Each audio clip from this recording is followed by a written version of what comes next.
নমস্কার বন্ধুরা, শুভ দুপুর তোমাদের সবাইকে জানাই। দেখো আবার আমি চলে এসেছি একটি রান্নার ভিডিও নিয়ে। আজকে আমি মাছ করব সর্ষে দিয়ে আর টমেটো দিয়ে। সর্ষে টমেটো দিয়ে মাছ তো তোমরা অনেকেই খেয়ে থাকো, আমারও খুব ভালো লাগে, এটি খুব পছন্দের একটি রান্না। যখনই মাছ খেতে ইচ্ছে করে না, সেই একঘেয়েমি ঝোল, তখন আমি এইভাবে তরকারিটা করি আর সবাই খুব মজা করে খায়। দেখো প্রথমে আমি সর্ষেটা বেটে নিয়েছি, আর এটাতে কালো সর্ষে দিলে বেশি ভালো হয়, কিন্তু আমার কাছে যেহেতু কালো সর্ষে ছিল না, তাই আমি সাদা সর্ষে দিয়েই করেছি।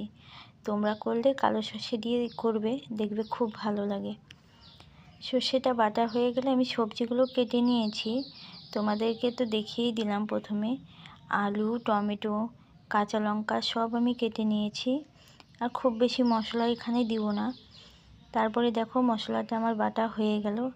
এরপর আমি কড়াইতে দিয়ে দিব তেল। দেখো তেলটা গরম হওয়ার পর আমি এটাতে ফোড়ন দিয়ে দিব, আর ফোড়নে আমি দিব কালো জিরে আর কাঁচা লঙ্কা। তেলটা একটু কম মনে হচ্ছিল, তাই আমি আর একটু দিয়ে দিলাম। দেখো এই যে সবজিগুলো কেটে নিয়েছি, এখন এতে দিয়ে দিব কালো জিরে, তারপর দিয়ে দিব পেঁয়াজ। পেঁয়াজটা একটু ভালো করে ভেজে নিতে হবে।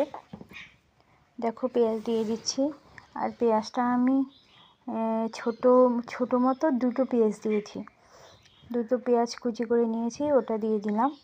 পেঁয়াজটা একটু হালকা ভেজে নেব আমি এখন। পেঁয়াজটা ভাজা হলে তখন আমি দিয়ে দিব কাঁচা লঙ্কা। দেখো পেঁয়াজটা মোটামুটি একটু হালকা কালার চলে এসছে, তারপর কালারটা চলে আসলেই এবার আমি দিয়ে দিব আস্তে আস্তে কাঁচা লঙ্কা। কাঁচা লঙ্কাগুলো দিয়ে, কাঁচা লঙ্কা একটু খুব বেশি পরিমাণেই দিয়েছি, কারণ এই তরকারিটা একটু ঝাল ঝাল খেতে ভালো লাগে। তো তোমরা যদি ঝাল কম খাও তাহলে কাঁচা লঙ্কা কম বেশি করে দিতে পারো। তা আমি একটু ঝাল করেই করব, সেই জন্য আমি লঙ্কাটা বেশি পরিমাণে দিয়ে দিয়েছি। যেহেতু লঙ্কাটা আমি বেটেও দিইনি, সেজন্য কাঁচা লঙ্কাটাই অনেকটা দিয়ে দিয়েছি। তারপর দেখো আলুগুলো দিয়ে দিলাম। এবার আমি আলুটাকেও একটু ভেজে নেব এর সঙ্গে। কিন্তু আমি নুন দিইনি এখনও, তোমরা খেয়াল করেছো কি না জানি না বন্ধুরা, আমি কিন্তু এখনও নুন অ্যাড করিনি। নুনটা পরে দিব। এই যে টমেটোগুলো দিয়ে দিলাম, টমেটোগুলো দিয়ে তারপরে সমস্ত সবজিগুলো একটু কষিয়ে নেব। এই দেখো একটু কষিয়ে নেব,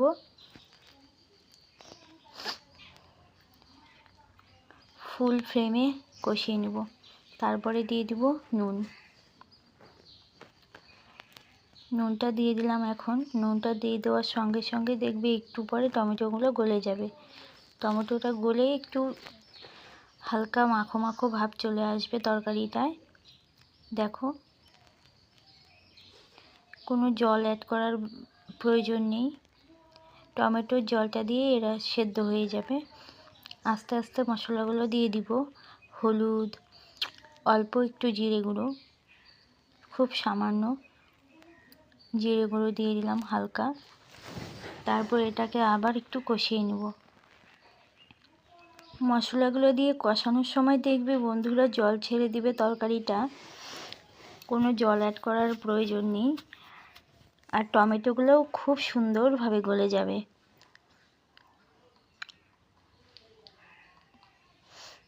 এই দেখো কষিয়ে একটু সময় নিয়ে বন্ধুরা তরকারিটা কষিয়ে নিবে, টমেটোগুলো গলে না যাওয়া পর্যন্ত। যখন দেখবে টমেটো একদম গলে গিয়েছে, তখন অন্য মশলাটা দিয়ে দিব। দেখো আমি অনেকক্ষণ ধরে এটা কষিয়ে নিয়েছি, আর খুব সুন্দর একটা কালার চলে এসছে, কালারফুল লাগছে দেখতে। আমার প্রায় কষানো শেষ। এরপর আমি এখানে দিয়ে দিব একটুখানি সামান্য চিনি, যাতে এর টেস্টটা ব্যালেন্স হয়। সামান্য একটুখানি চিনি দিয়ে দিলাম। চিনি দেওয়ার পর আমি এই তরকারিতে দিয়ে দিব সর্ষে বাটা। আর আমি তরকারিতে সবসময়ই চেষ্টা করি একটু গরম জল ব্যবহার করার, সেজন্য আমি পাশেই গরম জল বসিয়েও দিয়েছি। এই তরকারিটায় দেওয়ার জন্য। দেখো সর্ষে বাটা দিয়ে দিলাম। সর্ষে বাটা দেওয়ার পরে কিন্তু খুব বেশিক্ষণ ধরে আমি এটাকে কষাবো না, হালকা একটু কষিয়ে নেব। তারপর দিয়ে দিব মাছগুলো।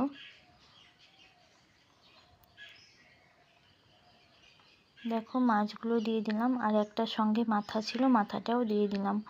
ওটা আলাদা করে আমি কিছু করব না, সেজন্য আমি মাথাটাও দিয়ে দিয়েছি তরকারিতে। আর এই দেখো জল ফুটতেও শুরু করে দিয়েছে। আমি এখন ঝোলটাতে দিয়ে দিব। খুব সামান্য ঝোল দিব, বেশি দিব না, কেন এই তরকারিটা একটু মাখো মাখো অবস্থাতেই ভালো লাগে খেতে, ঝোল করলে ভালো লাগবে না। সেজন্য মাছটা একটু সেদ্ধ হওয়া পর্যন্ত আমি ঢাকা দিয়ে দিব।